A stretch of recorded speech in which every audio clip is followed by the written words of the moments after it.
Booker the drive, gets inside. Booker the drive, gets inside, leads in, backed away and stolen by Holiday. Phoenix has the foul, and a ball throws it down. And a foul. Working against Butler, got downhill, couldn't punch it. Bam says, get it out of here. Adebayo, sky high with the block and rejection. That's why he's NBA All-Defensive Team. Caldwell Pope inside, he's tied up by Green. Throws it back up top, James puts up the three. Oh, it's gone! LeBron James from downtown as the shot clock expires. Gets it into Durant. Here is Durant moving on Tucker. He turns, he shoots.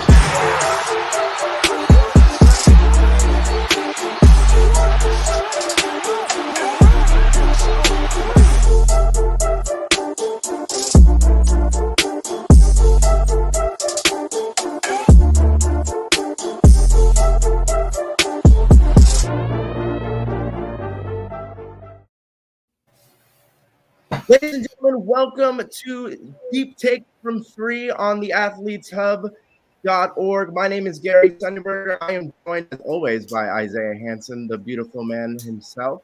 Unfortunately, today we are not joined by our captain, our host, Devin Withers. He is with some family, but no worries. The show goes on. We're going to have a bunch of different topics we're going to talk about, including Damien Lillard's struggles with Portland Trailblazers and the firing of their general manager and vice president of basketball operations. And yeah, I think we are also going to talk about Suns Warriors. We had a couple of predictions last week about those games. And to finish it off, we're going to have a topic conversation about some of the disappointing players we've had this season. A lot of players that we thought might have had superstar leaps or maybe just some solid continuation of progression that really haven't done it for us this year. But I think if we'd be a silly basketball podcast to talk about the Portland Trailblazers this year. They're 11-13. They're 10th in the Western Conference. Just to get right into it, Isaiah, what do you think about the Portland Trailblazers this year with their struggles with new coach Chauncey Billups at the helm there? It's tough. It seems like especially everybody, but especially Damian Lillard. I don't want to say they're unmotivated because that's not Damian Lillard. Like, he's up ready to ball every single day, right? We know that about him. But it's like, man, you fought so hard so many years and you keep running into the same brick wall. And now this year we're running out the same team, and basically you assume you're running to the same conclusion over and over. And if you're Damian Lillard, you want to be loyal and you want to try to do right by the franchise, but it's just like you see the same thing over and over. It's like the person that works at like Walmart or something. You do really good. You clean the back fridge. I used to work there. I know how it is. You clean it up. It's looking really nice, spick and span. And then the next day you go in, it's right back to what it was the day of. You're not going to try as hard this time. So I expect, like, for example, Damian Lillard's been, struggling for his stature this season. But I expect him to turn it up when playoff time comes around. But it's just like the grind to get there. It's really tough. And firing it's time. They have to shake up this team one way or the other to light a fire under the guys. Yeah, there's a lot of talk of CJ McCollum being traded with how long has it been since they've been teammates where, you have these two guys. Damian Lillard's a superstar, of course. CJ McCollum, maybe if he was in the East, would be a better all-star candidate for most seasons. But you have two guys who, we've seen this happen with NBA teams. We were joking today about Kobe and Shaq, right?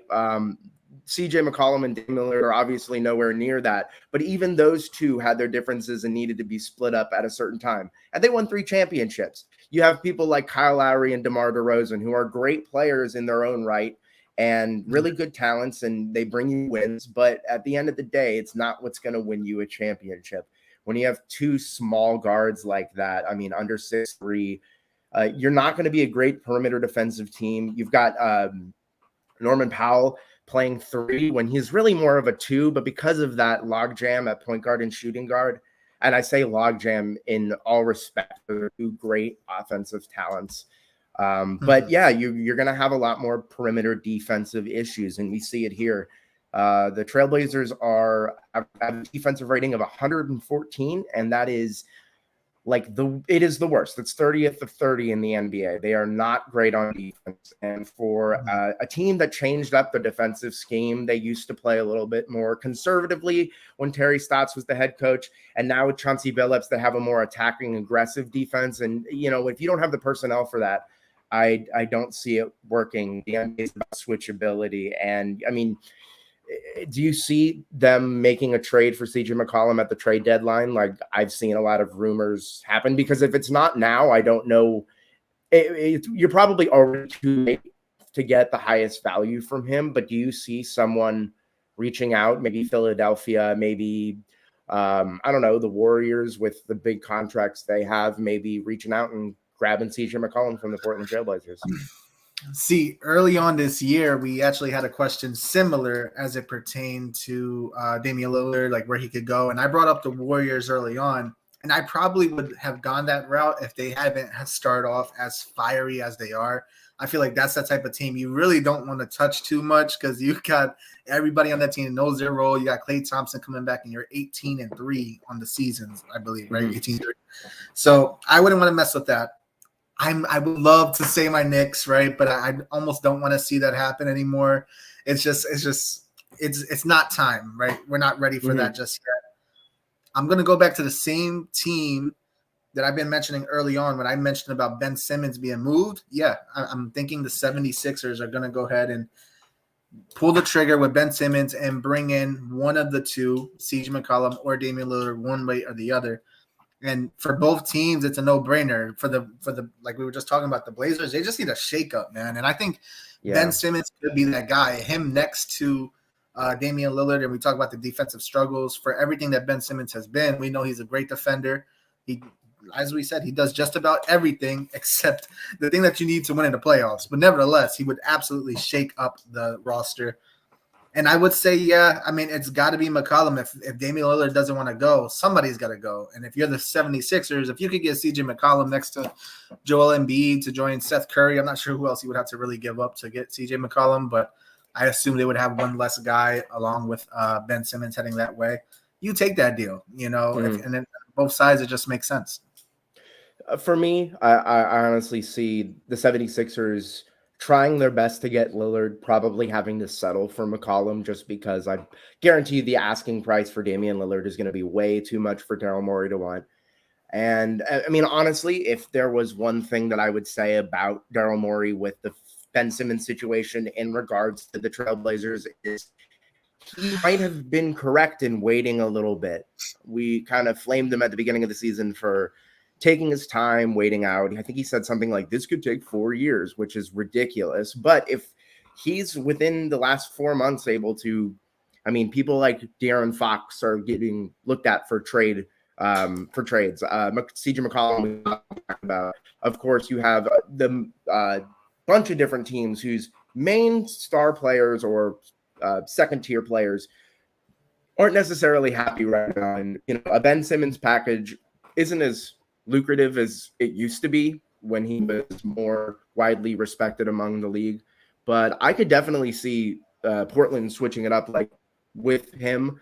Of course, having to pay probably a little bit more than CJ McCollum. But for me personally, I think it would be a great move for Portland if they can use him right. They haven't really used Larry Nance Jr. the way that I would have liked them to. He's a pretty switchable defender, but he plays a lot of good small five in some lineups. And as much as I liked Chauncey Billups as a player, I kind of questioned that usage of Larry Nance Jr. in his defensive and offensive schemes. They're not really involving him in actions or dribble handoffs and stuff like that.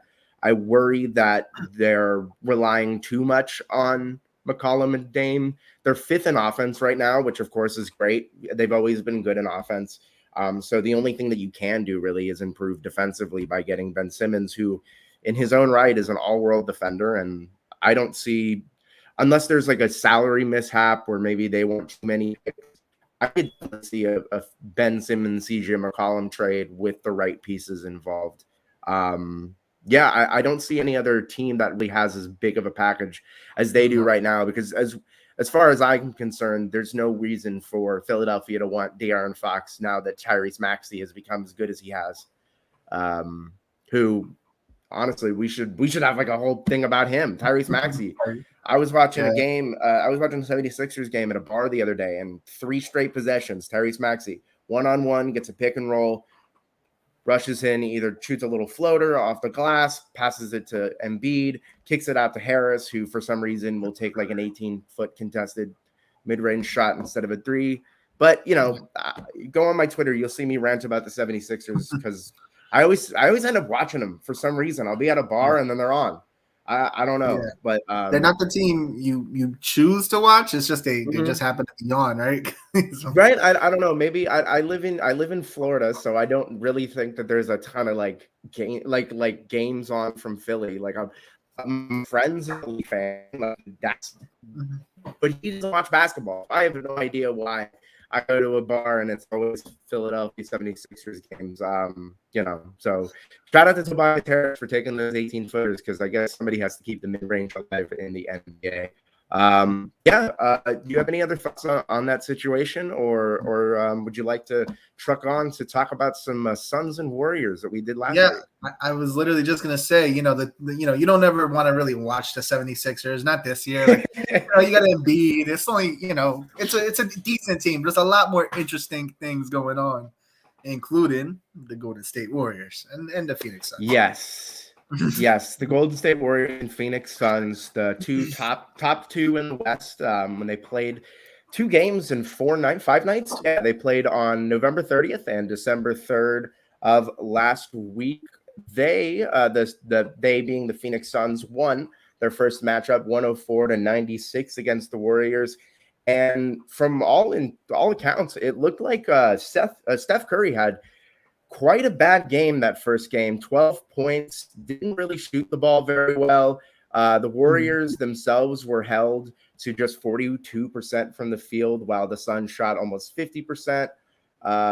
They turned the ball over 22 times, which in the style of Steve Kerr's offense isn't like incredibly rare. They're always passing. It's bound to happen. But what did you see from the Phoenix Suns this performance against, or I guess for your Warriors, what did you see that they could have improved on? First, I think they got taken off a little bit off guard. I mean, they've been rolling so easily, mowing down teams left and right. They beat the Bulls, right? They've just been running through teams, and then they see the Suns like, there's an old Chris Paul, there's Devin Booker, but nothing we can't handle, and you run into that team, and it's this is a real game, and Steph Curry. I mean, he's bound to have those games where he's going to be shooting. I think it was 12 points that game, right? It's just going to happen here and there. Sometimes the gas goes out. But with the Warriors, you just have a lot of pieces, a lot of players that know what they got to do. I believe Jordan, your boy, Jordan Poole had a great game that game, right? I mean, he's been doing his thing. But when Steph Curry's off, you don't tend to have another guy right now. That's why having Klay Thompson back soon is a really big because you have a fall option. If Steph Curry's not on his game, there's nobody really on the team that could truly take over. They've just been riding the coattails of Steph Curry and the effect that he has in the game when he's opening up the floor, shooting from the logo, and as Steph Curry always does.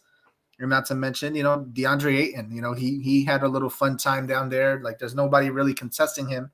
Down low, you got Draymond Green. I think if James Wiseman was there, you maybe would have a different story. He still would have had his money. So, man, I think more or less they just got taken off guard with the Suns. They didn't like, oh shoot, we aren't unbeatable. We can be beat as well. So, you get a cold shooting night from Steph Curry, and anything's bound to happen. They only score 18 points in the fourth, and Steph shot 4 for 21 from the field, 3 of 14 from 3. So other than one shot, or I guess he only made one shot from inside the arc, 1 free throw attempt, 2 assists, just overall like a really bad game from Steph. One of the worst I've personally seen from him in a long time. I mean, other than I'm looking down at the game log on November 21st and a win. Well, it wasn't a win. 2 for 10 from the field against the Raptors. But, it's Steph Curry. He's going to have those games, and then he's going to shoot, and then he's going to have 50 points the next. So he's the greatest shooter of all time. It's black and white what sometimes he looks like. Yeah, it's a game of threes. Yeah. And then, so a couple of days later, they play again, a rematch, and the Warriors come out on top, winning by 22. They win 118-96.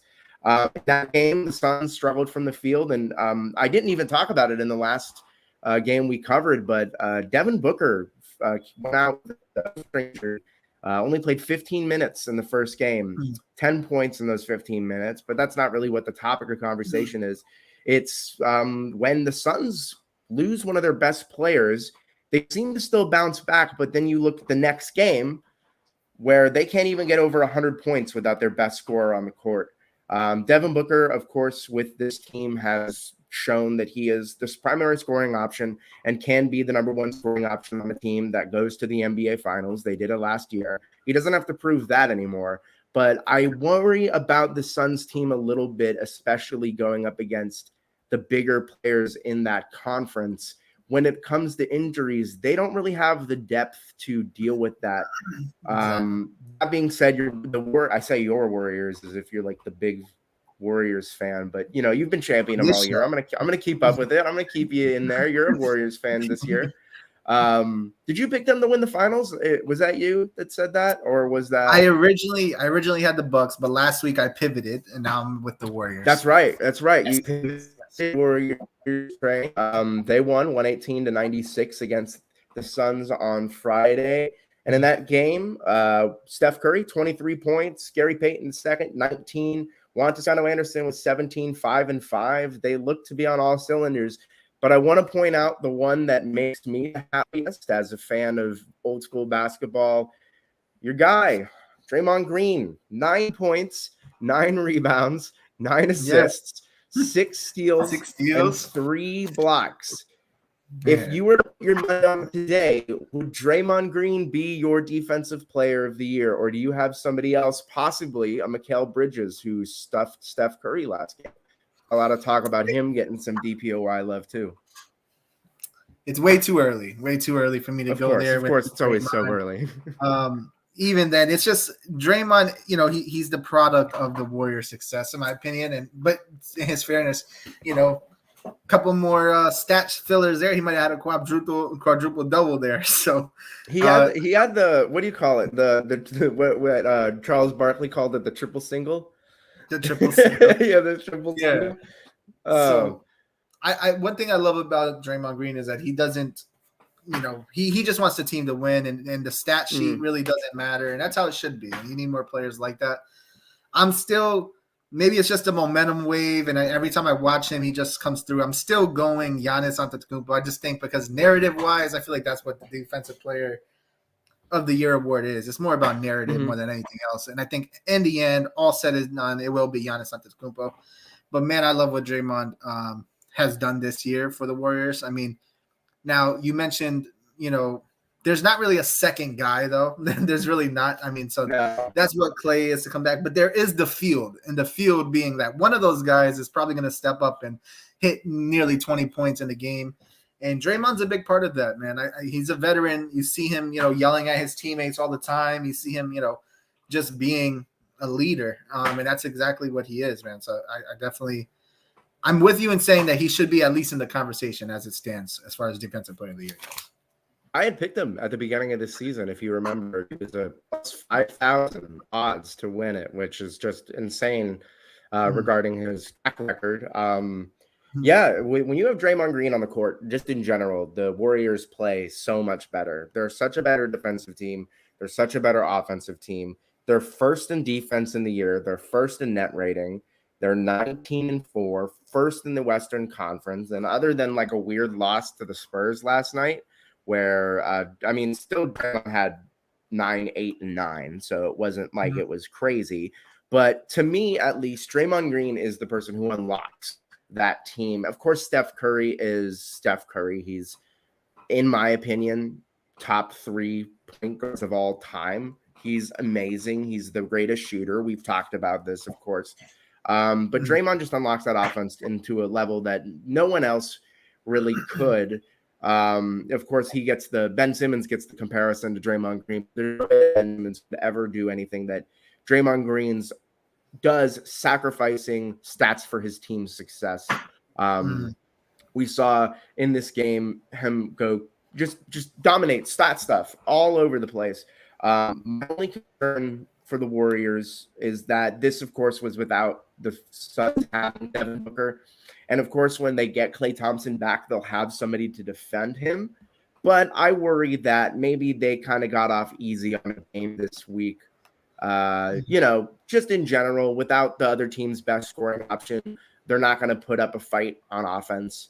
So a team like the Warriors with the number 1 overall defense in the league, you're going to be able to stop them a lot easier. And Chris Paul didn't have a great game, only 12 points. They didn't really have anybody else contribute other than DeAndre Ayton, who, when you're going up against Kevon Looney is, it's kind of expected. Kevon Looney is a great positional defender, but he's not out there actually doing much other than standing in the right spot. And he's a good player. And I'm not going to discredit a champion here on this podcast, but at the same time, he's playing, let's try the stats. He's playing 17 minutes starting, 5.6 rebounds. That's not, that's filler position stuff. That's nothing that you're going to write home about unless you're writing about how bad Kevon Looney might be as a starter. Who else are you going to have as a center on this Warrior?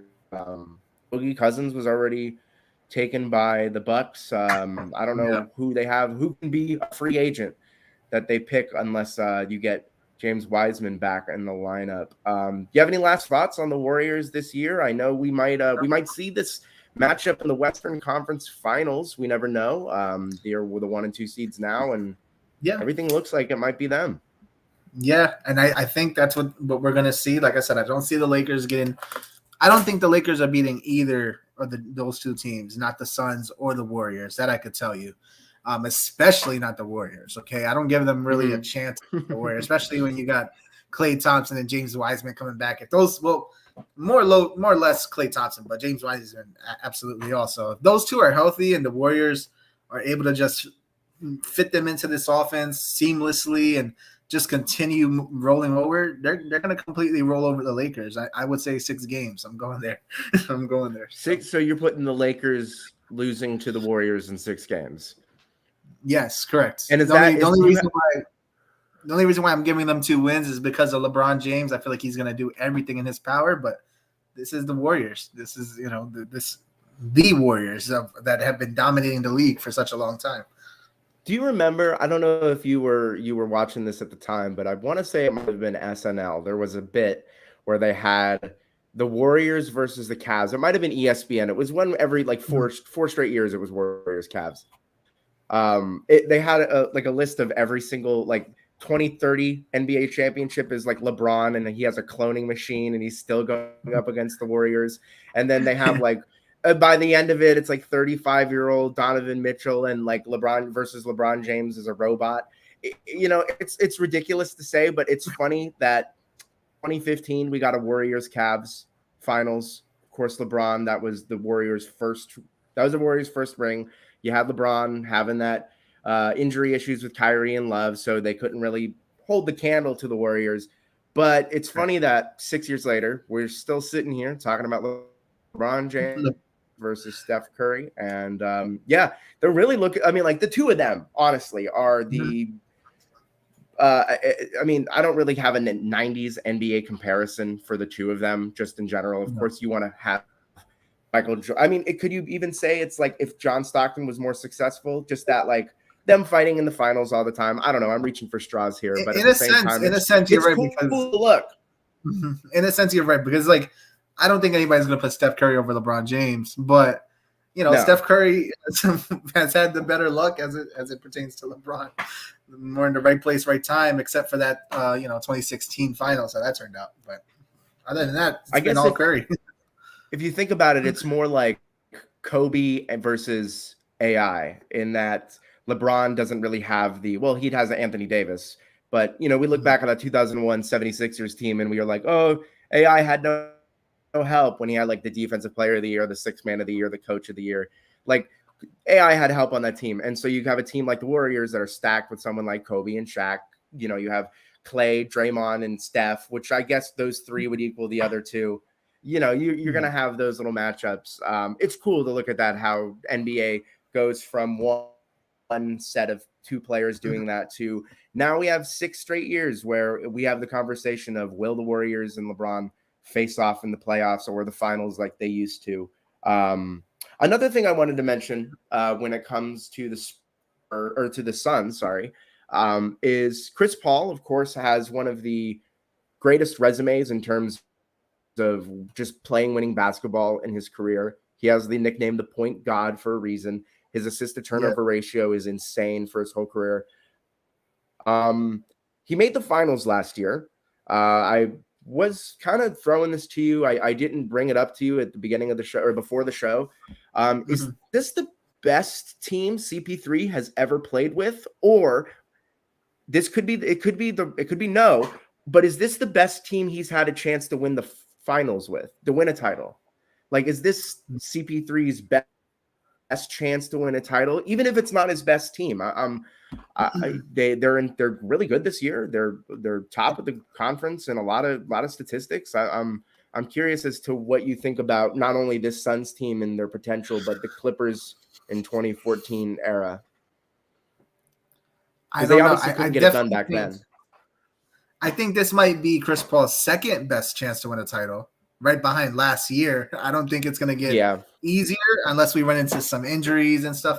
So it's not so much to do with the talent on his team, but more about who they're going to go up against. I don't know if I trust Chris Paul, not necessarily Chris Paul, just that team to roll over the Warriors. And if they do somehow do that, I definitely don't see them beating the Bucks. I feel like you run into the same exact issue last year. Yep, you realize I didn't mention the Nets. I got the Bucks. They're in the East, so it's just this is all they're really going to contend with. Okay, so unless we run into some injuries again, I think team wise, if I was to have this team go up against his other ones, like in a dream scenario, I feel like this team wins, but I'm not giving them their best opportunity. That was last season, so. I don't really trust this team to even get to the finals overall. Like, I'm putting them there with the Warriors, but I don't see them beating them in a 7-game series. I just don't see it. Would you say that the Suns finals run last year? Well, it was great. The last couple of games that they played were kind of disappointing, and you might be right in that CP3 had his best chance last season. Of course, you have the injuries that he had with Houston and the Clippers where Blake Griffin gets hurt and it kind of tanks their chances. But as far as disappointing endings go, I think we have a responsibility to talk about some certain players that might have not given us what we have wanted this season, some disappointment on specific teams that we both root for. I am myself a Miami Heat fan, as you can tell. It's over here. I don't know how to do cameras.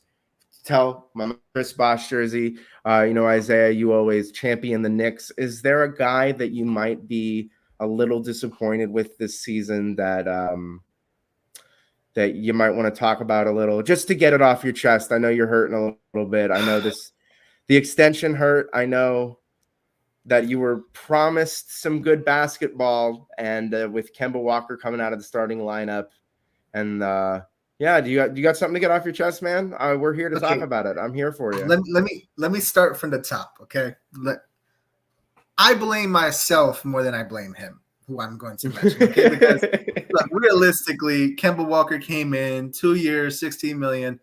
I fell into the same trap that I did when Derrick Rose first arrived to the Knicks. I'm like, he's had these injury issues, but hey, we haven't really seen him be. Maybe if he has a healthy season, he can be like a version of what he was before as an MVP. Of course, it took time. Derrick Rose had to reinvent himself, and now he's back, and he's an excellent player. He's a great contributor, but clearly not what he once was.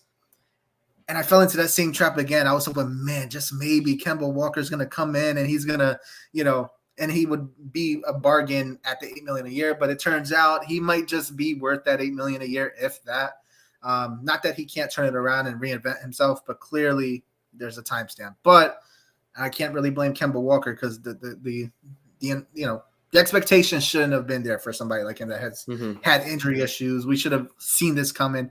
But you put on those glasses, man, and everything just seems so perfect. Everything seems ready to go. The rose tinted, man.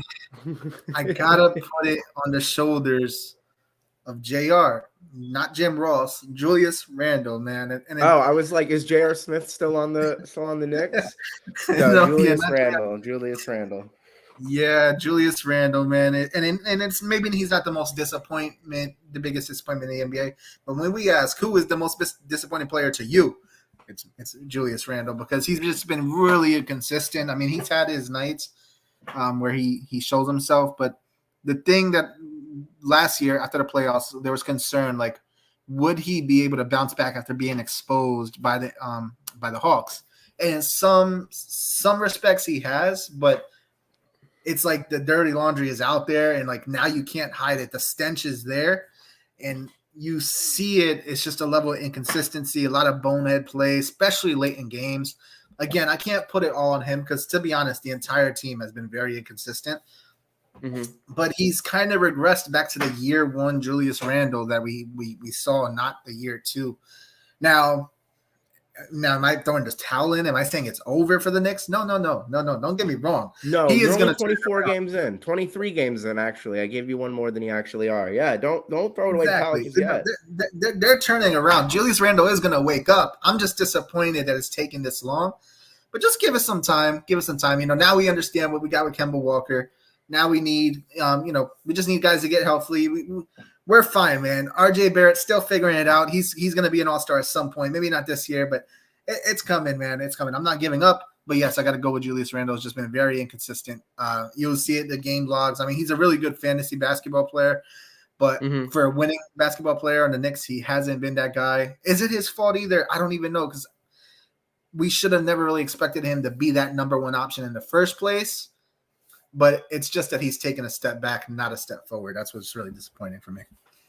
Looking at the shooting splits from last year, shot 45% from the field and a career high by a wide margin, 41% from three, which has dropped almost 10% to 32% this year, just not hitting them as much as he used to. I don't watch as much Knicks games as you do. I feel like there's probably an instance of just people playing up on him more, people respecting the three a little bit more, so they play a little bit harder on him. He wasn't ever really a great shooter up until last year. His attempts jumped up and his makes jumped up. I mean, he went from 2019, he was a 27% three-point shooter, which is not good, like by any stretch of the imagination, even for a player who's not a great shooter. You see somebody at 27%, you think, I'd probably want them to shoot a little bit less than that. And then he jumps up 2 attempts a game and shoots better from the three-point line. And you're thinking to yourself, oh, man, we got a franchise player here. This guy is going to be carrying us for the next 5-6 years at least. Younger player, just give him a contract extension. He's looking good. I mean, why not? And then you get him this year. And whether it's the difference on defense that the Knicks have substituted where they, you lose a good bit of defense in the front court or in the back court with Kemba and Evan Fournier there. I worry that maybe the Knicks substituted too much on that end, and they don't really have a creator on the offensive end of the floor in that regard. I know Elfrid Payton started a lot of games for y'all last season, and I worry that maybe Julius Randle's lacking a playmaking offensive guard. RJ Barrett can only do so much. Younger guy, not really able to play make like a star point guard would, of course. RJ Barrett, still a good playmaker. Don't get me wrong, but I'm just as disappointed as you are with this Knicks team. I know, of course, you probably more so because you're actually a fan of them. But I held them to a high standard with you. I liked them last year. I love defensive-minded teams, and I thought maybe with more defensive opportunities, with the less fouls being called this year, maybe they would hype up that end of the floor, but it looks like they've kind of regressed in that regard. I don't see their record right here. I'm going to click on this little stat sheet here. 11 and 12. So if the season ended today, they're not great on offense or defense. Apologies. I'm sorry, man. We're paying attention to that anyway. I mean, let's be honest. Look, we just need to reset the expectations. Okay, we need the league to also reset their expectations. They're coming in here playing like we're the Golden State Warriors this year. No, listen, we're still the New York Knicks. Let us do us. You do you guys. Don't be coming in here playing like you're playing the Lakers. It's not like that. Okay, so we're fine. We're fine. Just I'm fine. I'm fine. You'll be all right, man. I promise. If you want, I can start taking some of the dread away from you. My player, I've watched a lot of people get paid on this Miami Heat team. A couple years ago, we gave Kelly Olynyk a bunch of money. We gave Dion Waiters a ton of money. Hassan Whiteside. I dare to say the name Tyler Johnson was given a ton of money. Of course, all of them didn't really pan out incredibly. The only one I would say gave us a little bit more than I expected was Dragic. Great backup point guard, great guy who can get some scoring off the bench. But other than that, there really hasn't been a guy on the Heat a role player that I've loved their signing of, someone who overperformed their original contract. And so, of course, today I will be discussing with my Basketball Anonymous group of Duncan Robinson and how disappointed I have been with him this season. He's made my blood boil on multiple different occasions. Just looking at stat sheets and just seeing a big old goose egg on every single stat, 0, 0, and 0. Just like he had a game, I'm going to pull it up right now, where Duncan Robinson did not score a single point, or didn't shoot a single three, didn't make a three, didn't score a single point, didn't have a single assist or a rebound. He just basically played cardio out there, had what Twitter would call a Leangelo. And I was upset with it. He's shooting 33% on threes this year. He is an amazing three-point shooter. He is like one of the greater three-point shooters in the league last year, top 5 at least, especially with the amount of threes he took, the volume. He takes 85% of his shots from three-point range. And the fact that he only makes 33% of them is just it's disappointing to no end, especially when you pay a guy as much as the Heat paid him this season. Only his fourth year in the league. Not expecting anything like all-star level. Of course, he's only a shooter, but when you drop 7% from 3, and then even from the previous season, dropping even more than that, just 2 years ago, the 2019-2020 season, Duncan Robinson shot 44.446% from 3. So almost 45% from 3 if you round up. And any person that you asked would have told you that Duncan Robinson was on pace to become one of the greatest three-point shooters we've seen in the NBA. He already holds the record for most three-pointers, or the quickest time to 200, 300, 400, 500, and 600 three-pointers made in the NBA. He's absolutely dominating on that end of the floor. In the bigger aspect of the stat sheet, when you look down at his game logs, he's shooting terribly this year. He did have 24 a couple of days ago. He had just 2 games ago in a game where he switched it up. I say he shot 85% from the field, from 85% of his shots from 3. But you look at that game and he's actually shooting some layups. He's taking some mid-range shots. He's actually driving into the basket, getting to the free throw line. Now, do I want Duncan Robinson to drive? Not necessarily, but switch it up a little bit, man. Watching them go 0 for a million while not attempting anything but threes is like watching the Houston Rockets lose to the Warriors in that Western Conference Finals where they shot 0 for 27. It's not good basketball. It's not fun to watch. And it's especially not fun to watch when you've paid a guy as much as you've paid Duncan Robinson. Just an absurd contract. I don't have it up here, but I want to say it's something like 3 years, $90 million, or something absolutely crazy like that. I think 5 years, $90 million. 5 years. 5 years, $90 million. Okay, way more digestible than 3, but still, 5 years, $90 million. You're handing them out nearly $100 million contract, regardless. $100 million contract for a guy who averages 11 points a game and shoots 33% from 3 is really bad. Like, I don't think there's any way other I can put it. You can go look up all the stats, but those two numbers right there are the more important ones. And as far as we know right now, he's the highest paid podcast in all of basketball and the world. Jay Redick retired. All of a sudden, it's Duncan Robinson got that handle. Do you see? I mean, of course, it's a shooting slump. Do you see, just like Julius Randle, you said Julius Randle is going to get back to it. He's going to find his groove again. Do you see Duncan getting back to it? I do. Maybe there's some credibility to the basketball argument. Maybe that's what it is, because there seems like quite a few players have just been inconsistent this year. And like the guys changing basketball. Yeah. Like the new. Okay, I see what you're saying. Yeah, maybe there's some credibility to that, because I think early on there were some players who were complaining about that, but I'm not going to go that route. I think you hit it on the tail when you said that there needs to be a little bit of a shakeup in the offense. You can't just keep running out the same product over and over with the same kind of game plan and expect a different result. So you see, we got sirens in the background. They're tired of this, and I'm tired of this. You're tired of this. It's the same thing each and every game, and sometimes players tend to get lazy. They're like, oh man, I go out there, I'm just gonna pull up from deep takes from 3, and just we're gonna be fine.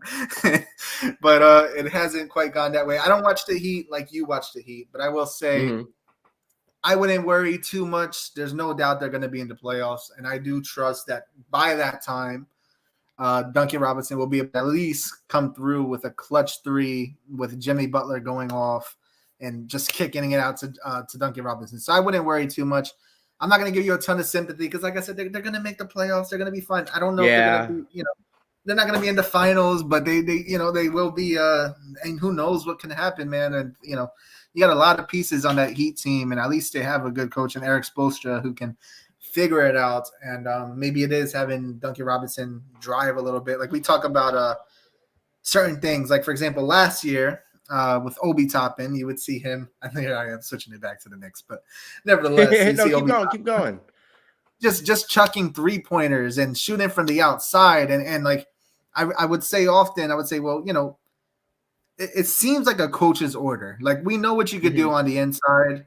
Let's see you establish yourself on the outside, and then we'll worry about the inside. And now you see like the fruits of that this year. So maybe you need to go a similar approach with Duncan Robinson just to get his mind shaken up a little bit. Let's see you drive a little bit. Let's see you go for the mid range. Let's see you maybe bring the ball. I don't know how often he bring the ball up the court, but let's have him do that a little bit more often. When they get Duncan involved in the offense, at least the playmaking side of it, he's not going to bring the ball up the court. That's not his MO. What he is going to do, though, is he's going to come off of a screen. He's going to get the pass, and he's going to make that good read. He has a great play that I love, and I honestly believe Robinson is a pretty underrated passer. There's an interview with him that he did with on his podcast, of course, that he has, and they pretty much looked at his 2K rating, and he was like, no, look at my passing. I am not like – they had him as like a 60 passing accuracy, and you go watch Duncan Robinson, and he's not racking up assists, but what he is doing is he's playing that two-man game with Bam. He's playing that two-man game with the big man on the court, whoever it might be, whether it be Yurtsevin or whether it be Dwayne Dedman. He's playing that game where they slip the screen and he passes it into the lane to let the big man either shoot, pass it out, figure out what they're doing. But Duncan Robinson by no means is just the guy who's going to get up and jack up shots. He has a role in that offense. I worry that, like Julius Randle, that people kind of figured out his three-point shooting and how to turn him off of it. Even though it looks like sometimes he's missing completely wide open shots, there are certain things that NBA teams do when they know a guy is a great three-point shooter. Like Steph, they're going to guard him really close up. They're going to go over on screens. They're going to put their best defender on him. Maybe it just is the fact that we've got 3 years to look at Duncan Robinson and all of a sudden teams have figured him out. I hope that isn't the case because I want to win basketball games. I'm complaining for complaining's sake. The Heat are 14-10. Eric Spoelstra is one of the best coaches in the league. And no matter how many times I see it on Heat group pages, I'm not calling – we're not firing Spoelstra. Stop. I'm sure you see this on Knicks fan pages. Every time the Knicks lose, they want Tom Thibodeau gone. It's so ridiculous to me. This guy has brought us to so many different championship level teams. Yeah, we're out our two best players. Bam and Jimmy are both hurt. Just stop, guys. Quit. I think if you Yeah, join I any honestly, sports team fan group after a loss, they're all calling for the coach's head. So yeah, that's nothing new. That's just every team. But I mean, nah, if you guys want to trade coaches, no, I'll be all right. You know what though? That would be. I want to see. We need to do more of that. Can we? I remember when Jason Kidd got traded, not as a player but as a coach. The Bucks traded him. The Nets traded him to the Bucks, which is insane to think about now. But I would. He got one of their first coaches. He got Pat Riley in a trade from the New York Knicks. I would love to see that again. I want that to happen. Can we get some coach trades? I want to write an article about that. Vogel to the 76ers for from Doc Rivers. Let's do that. I just want to shake up the league. I got no reason. That's hilarious. I would love that just for comedy's sake, just for I want to see Devin lose his head. Let's throw some spaghetti against the wall and just see what sticks, man. That's it. At that point, really, you're just trying anything. If there's one thing LeBron James is going to do, though, is going to trade away every person he can to try to make a championship team. And we're almost, I believe we're a quarter of the way through the season. We're getting to the point where these teams are looking towards trading people, and I know we joke about coach trades, but after talking about some disappointing players, it makes sense to transition just to your thoughts on like if you had, other than CJ McCollum and Ben Simmons, if you had one player that you could see on a different team this year. I know I'm throwing this at you randomly, but if you had a player that you could see on a different team this year, do you have any ideas of a player that you'd like to see moved at the trade deadline? Other than Damien Lillard, right? Other than CJ. Other than CJ. People that we've talked about. I know that we're going to headline the podcast we have with the Damien Lillard talk and the Portland Trail Blazers. Because I personally, if you want me to go first, I can see De'Aaron Fox out of Sacramento by the end of this season. I don't see him in a Sacramento Kings jersey through the rest of his contract just because of the guard rotation they have there. His inability to play up to his standard that he has the last couple of seasons. And not only am I worried about the Kings, of course, they always are a team that you should be worried about. I'm worried about De'Aaron Fox in general as a guy who had the lead of an offense his first two seasons in the league. And then all of a sudden he gets hounded with Tyrese Halliburton, who in his regard is a great basketball player. I'm not saying anything. But when you have a guy like De'Aaron Fox, who in his own right is a good ball handler, a good scorer, and can set up his teammates pretty decently. And in any regard, he's that John Wall prototype of a guard who's going to pass, score inside, and has a little bit of a jump shot that you can expect enough. I'm completely wide open. I don't see him lasting very long in this Kings team, whether that be a trade to the East, a trade to a team that maybe needs a little shakeup.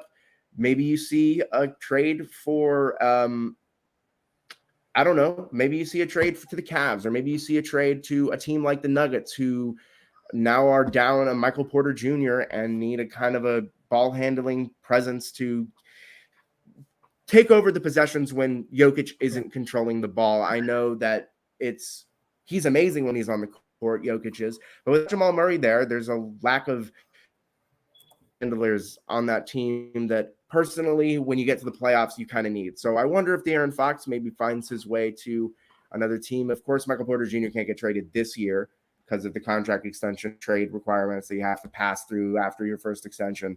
But I don't know. I could see him on a different team. Do you have another player that you might be thinking of? So this one isn't as interesting as De'Aaron Fox being moved, because I think De'Aaron Fox is like a game changer for any franchise that could get him. But I think Christian Wood is one of those guys that absolutely has to get moved. Yes. I mean, when you consider his contract and the type of play that the Rockets, I think they're doing decently the past few games, but we know there's no real. They're on a little bit of a win streak. Yeah. So they're like 7-16, which isn't, compared to where they were like 3-15 or something along those lines not too long ago. So So, I definitely think the Rockets move Christian Wood. Now, for who is the big magic question?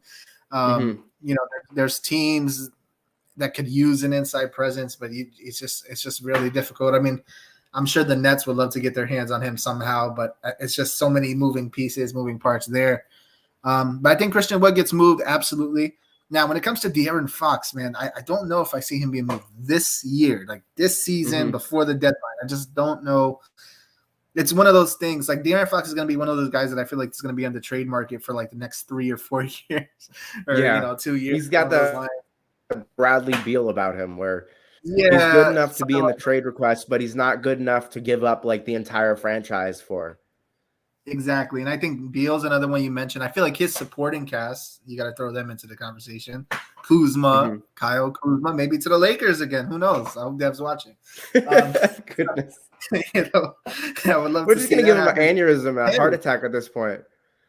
Hey, I mentioned I'm off the rip. I'm not thinking about salary caps, but if Bradley Beal really wants to stay with the Wizards and he's content, they have a lot of pieces. Who knows? Maybe what if they link up with the Houston Rockets, and get Christian Wood next to Bradley Beal. Still not winning a championship or anything, but now at least you have something there with him. Not that Kyle Kuzma is bad by any stretch.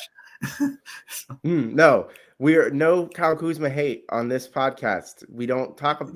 Devin, sorry, we're not doing it this week. We're gonna go at least one podcast without saying Devin's favorite word. It starts with a D, and then the next word is a W. I honestly think that's a great trade idea. The Wizards could do that in the vein of, say, like Atlanta Hawks, where they get just a bunch of solid pieces around a pretty good star. Like the Hawks did that with Trae Young. They did for Clint Capella. They have John Collins. They have oh my gosh, I'm completely blanking on the rest of the roster. But they have a bunch of good players around them that are going to give Trae Young the opportunities to pass the ball, go around, do what he wants. If you have Dinwiddie, you've got Beal, you've got trade pieces with Harrell, Kuzma. These are guys who you can put in those trade requests, and especially for a young team like the Rockets, a Kyle Kuzma isn't a terrible idea to package into a trade like that if you really believe in Christian Wood. Or maybe you keep Kuzma, you trade like someone like KCP or Harrell, or just get some veteran presence on that young Rockets roster. I see it happening. I could see it happen, especially with how good Sengun's looked coming off the bench for the Rockets. His behind-the-back passes are insane. It's almost like that's been done before, getting rid of all your supporting cast, but keeping Kuzma so you get a big star. Where have we heard this before? I wonder. All right. So we talked about a lot today. We talked about the Portland Trailblazers. We revisited our Warriors Suns takes from a week ago. We've had some trade talks. We've had some disappointing players. Is there anything you want to finish out the podcast with, Isaiah? Or I think we're almost at the hour mark here. Now, if you want real breaking news, next week I should have a haircut and I should be ready to go. So that's the real breaking news. Yeah. Man. That was the plan for this week, but tune in next week to see if Isaiah needs another barber or not. And thank you guys for all watching. If you stuck around this long, if you've been watching, go follow us all on Twitter. We have all of our handles in the bottom of the screen here on the little ticker. Check out the podcast every week at 4 p.m. on Mondays. Thursdays at 4 p.m. You have the False Nine. If you are a soccer fan, if you are an international listener, a football fan, come on back. We've got articles on the athleteshub.org. My name is Gary Sunnyberger. That is Isaiah Hansen. Next week, we'll have more basketball talk. Join us. This was Deep Takes from 2. Next week, Deep Takes from 3. We stepped on the line. We took a little contested midi, but hopefully we switched that thing. All right, guys. Y'all have a good rest of your week, and see you again.